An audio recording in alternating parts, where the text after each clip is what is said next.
Where will I find happiness? If you ask the world where to find happiness, it's going to be flying in first class, getting yourself to you get to the point where you can go to the Four Seasons, being in this luxurious restaurant with these fabulous and opulent meals and food, then going to the stores and buying the newest Coach handbag and then a couple of nice new shoes. That's where they say happiness is. But as you continue to go down that path, say you have an incredible amount of money that you can do it all the time, you'll find that the first class just becomes blah. The Four Seasons, blah. The food, blah. The shoes, the shopping, blah. And you'll want to find more and more. And the reality is there is always a bigger boat. That's not where you find happiness in. That's not the pearl of great price. Rather, our happiness lies in Him alone, who is love, in our Lord Jesus Christ. In our parables today, you have the farmer in the field.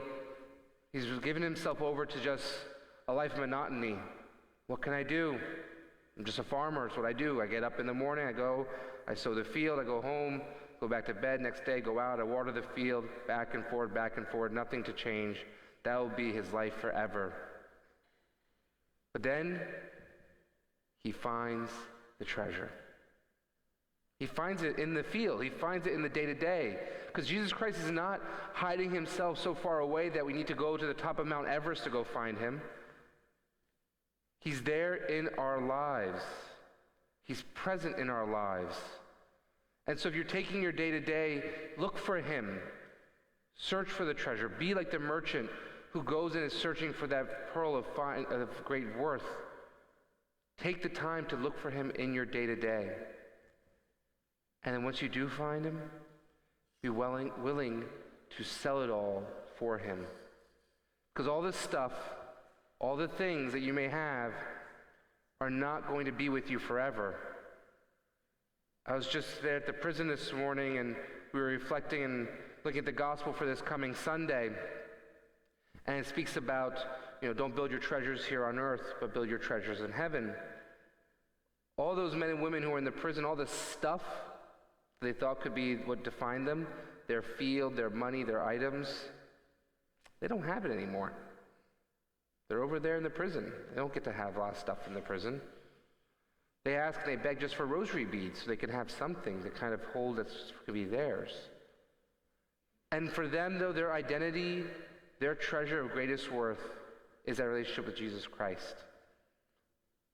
So be like the farmer today. Find that treasure. Maybe you stumble upon him. That's okay. Maybe he's just like a rock in the middle of the grass and you knock your foot against it and stub your toe. And you look down and say, whoa, Jesus, there you are, waiting for you. Or be like the merchant and go and search for him. But be willing to then give it all up. Because that is the greatest treasure. The treasure that we store up in heaven, not here on earth.